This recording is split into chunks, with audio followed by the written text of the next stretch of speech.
So ఎక్కడెక్కడ ఎవరెవరు allot అవుతారనేది కూడా మనకు తెలియకపోవచ్చు. కానీ ఖచ్చితంగా మార్పన్నది వస్తది. తర్వాత అక్రమ సంబంధాలు.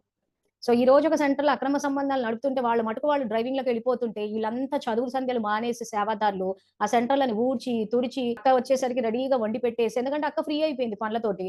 సో అక్క హ్యాపీగా డ్రైవింగ్‌లో ఉండొచ్చు. ఈ మాతలంతా ఎళ్లి మేము సేవ చేస్తున్నాం, సేవ చేస్తున్నాం అని చెప్పేసి అక్కయ్యకంతా ఇల్లు తుడిచేసి పెట్టేసి నీట్‌గా పెట్టేసి మేము సేవ చేశాము. యజ్ఞ సేవ అంటారు.